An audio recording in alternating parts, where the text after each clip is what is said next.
Hi, JP. Welcome to IT Global Direction. My name is Rorisang Hlahatsi-Baloyi, and I'll be your host for today. JP, please introduce yourself to our viewers. Who are you? Where are you? And what's the topic for today? Hi, Rory. Thank you so much. Excited to be here. So yes, a bit about myself. My role and expertise is centered around digital transformation.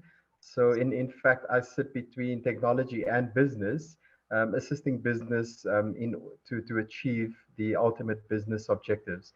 The topic I'd like to discuss today is the prominence of emerging strategy as a result of the increasing rate of change in society. Wow, that sounds very loaded. What is the emergent strategy, JP? So emerging strategy is basically, if we take it back to project management, we've got waterfall and then we've got agile. Waterfall, you go through a various number of stages of delivery, but only at the end is when you would finally deliver something tangible. With agile, the ultimate goal or deliverable is split up into different phases. And at the end of each phase, you would be closer to receiving tangible pieces of value, and ultimately at the end of the delivery all of these would culminate in the ultimate goal, which was set out at the beginning of the delivery. But throughout the agile journey you are getting access to bits and pieces of value. Okay, and JP, why is this transition so important right now? Why do you think it's a need for So change? Yeah. for one, I mean, the COVID lockdowns and the restricted movements, these resulted in significant changes in consumer behavior. So when we couple this with some of the other things happening, and which are also very relevant to strategy, for one, we can look at global political tensions. Whilst these are featured in strategy for some time, some of the Mm. new geopolitical concerns have resulted in significant changes in global trade and in industries. So, for Mm. instance, when we look at the Russia and Ukraine war, in the European market, we have resources such as the supply of gas, and this has been significantly reduced and stunted. And before alternatives could be arranged and made available. So, thus, we have a demand, however, with a restricted supply. So, customers are there, they've got the resources they'd like to pay, but they don't have access to these resources. So Yeah. these events happening in such close proximity to one another have forced a humongous reset in society. And when we couple this with the rate of change in technology, the rate is ever increasing, and we have new technology at much cheaper prices than before. And this is thus culminated in new ways of customer engagement and relationship management, and this ultimately means businesses have to do a lot more in order to keep to keep their customers. Yeah. JP, you mentioned the geopolitical incidents we had recently with Russia and Ukraine. Wouldn't those be or aren't those supposed to be part of business continuity where we already plan for any incident that may come, similar to the incident in Ukraine and Russia? So in my view, if we look at it from a customer perspective, right, with the increasing and adoption of e-commerce, I mean, customers during this COVID pandemic, customers were forced to work from home. They were forced to engage service providers via online and e-commerce platforms.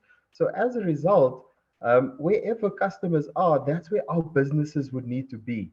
So Yeah. if a customer would like to consume a service or a product, they would need to do so from their home, not necessarily for convenience, but more for safety, because during the pandemic, there were significant health risks with going outside. And as a result, governments just forced people to stay put where they are.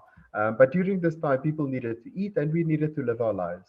So when looking at it from a customer lens, my view is that as businesses, we needed to expand our businesses, expand our business models, and not just focus on the pure brick and mortar business model. Okay, sounds interesting.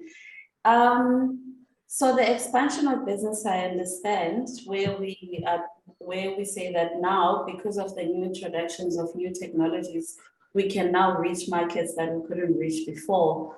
Then there's another aspect that you mentioned, the frequency of how often we revisit our strategy, because of sudden incidents like the Ukraine one and the Ukraine and Russia incidents that we recently had. It also brings me, if you say that we need to now frequently revisit our strategy, how often should we? And are we still going to have a distinction between the tactical strategy or the tactical or strategy view, or are we canceling out tactical ones which are more frequent and strategy which is more on a more longer period? How do you Yeah, foresee us now reducing the time that we revisit, like you said, that introducing a model that's similar to the agile methodology? So how often sure. should we now revisit our strategy? So in my view, with our current technologies, we've got MI and BI, and these should provide us with these awesome views of what's happening in our customer spaces. What do our customers think about us? What do they think of our products? And also, what about customer loyalty? Mm, So every time we review these views and these models, that should indeed be configured in order to trigger if it is necessary to go and make changes to our strategy. mm, So for instance, during times when customers could purchase goods and services from a paper-based catalog, we would see businesses and technology strategy being reviewed and or adjusted on a perhaps quarterly basis. However, the rapid adoption of stuff or technologies such as platform business models, and here I'm referencing eBay, Alibaba, Facebook, and the like. These have forced businesses to review business and tech strategy more regularly, and this is mm, simply to avoid losing market share and to remain relevant to our customers. So going back to these views, our customer insights, that is indeed telling us how agile we would need to be and how often we would need to review our strategy. I think just using one rule book is not indeed adequate. It may have worked in the past, but the rate of change is advancing. We are seeing things change more and more often. mm. Could we have predicted um, the any geopolitical factors? Can we predict them using these BI technologies that you mentioned? I definitely believe so. I definitely Mm, believe so. But I would be more interested on the risk aspect of it. So mm, if A happens, what do we need to do? Going back to your point around contingency planning, etc. yeah, Unfortunately, if we try to plan for all eventualities, we won't have any budget to sell any goods and services. yeah, So we need to ensure that we are able to plan for some of these significant events. yeah, And in the event of some happening which we were unable to plan for, how well do we jump back? How well do we respond to that? And I think this goes back to leadership. I mean, during the COVID pandemic, it was pure leadership which guided many of the organizations through these trying times. Sadly, some people are no longer with us, but also some organizations are no longer with us. So I yeah. think good leadership and people standing together, that human element is ultimately what we need to rely on. Awesome. Thank you so much, JP. It has been an interesting conversation. You raised some key points that I think we can take out. You mentioned the importance of us having more frequent engagement and revisiting our strategies more frequently because of the recent incidents that we've had. With geopolitical factors also impacting how we design our strategies. You also indicated that we can use these BI tools to understand where we stand and revisit our strategies as and when we see concerning data reflecting on our BI technologies. You also indicated Yep. the importance of us not being afraid to change, because it's important as we see these concerning things to go back to the drawing board and come up with a new strategy. There have been some models before, like business continuity, like tactical strategy.